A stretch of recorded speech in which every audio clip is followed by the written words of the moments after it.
Howdy, my name is Casey Davis and I am the County Extension Agent for Agriculture and Natural Resources in Camp County, which is over in East Texas in Pittsburgh.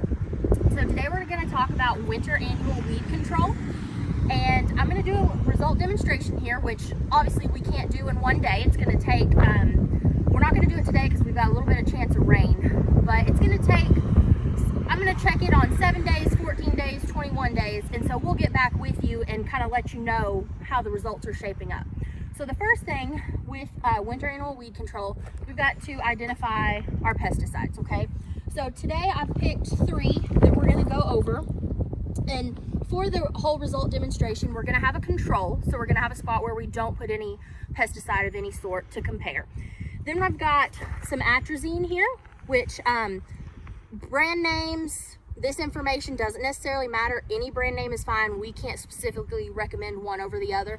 And to be honest, brand names don't really, there's really not one better than the other in my opinion. So we've got Atrazine here, which in my opinion, the most important thing on this label is the tiniest. That's just the way it goes. We've got Atrazine. We've got another one here that is a typical 3-way mix.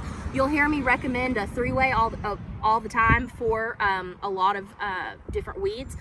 So your 3-way mix is your 2,4-D, dicamba, and MCPP, which is Mecoprop P, primarily known as MCPP. So you can see that again, what I consider the most important information, really tiny there on the label.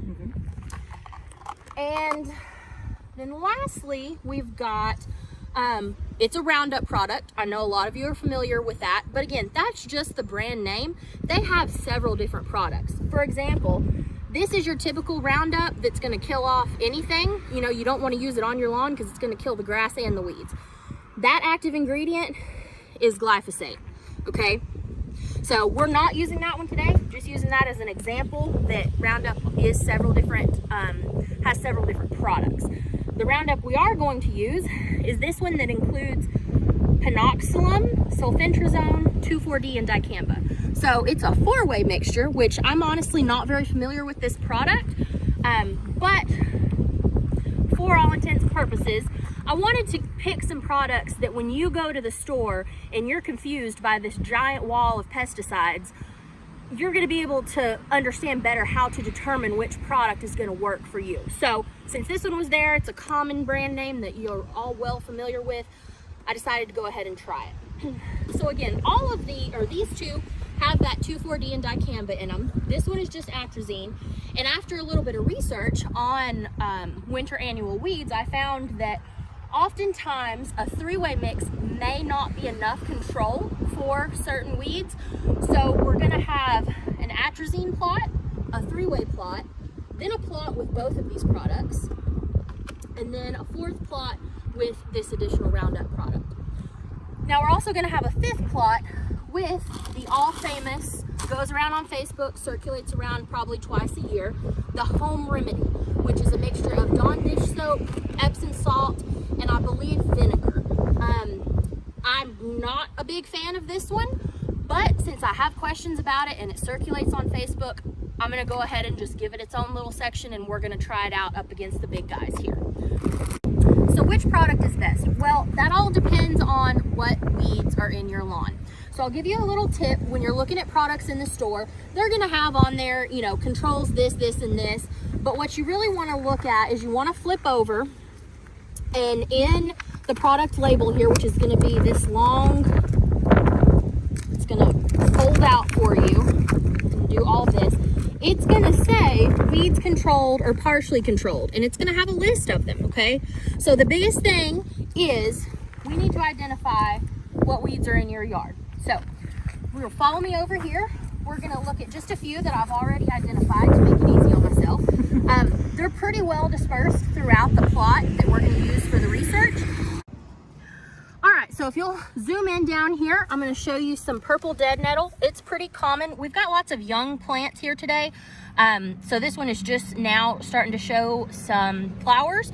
It's often confused with henbit, which is this one right here. It's a really young plant. If you want to swing over here, that's a bit more mature plant. It's going to start to have some of those purple blooms. We've got Carolina geranium right here. I believe that's what that one is. I'm 99% sure. And then if you want to come back over, chickweed, another really common one.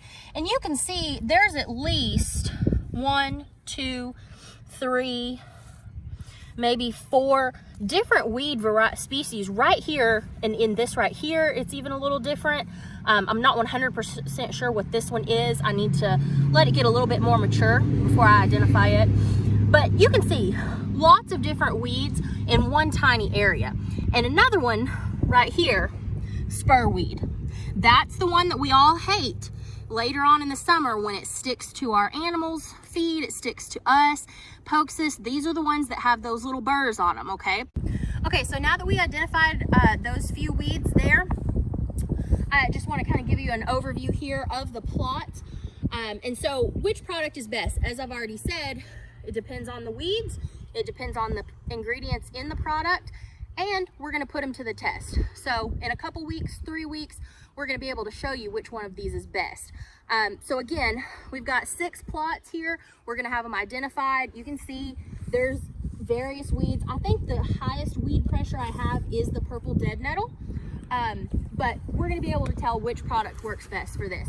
Thank y'all for joining me today. And if you have any questions at all, please don't hesitate to reach out.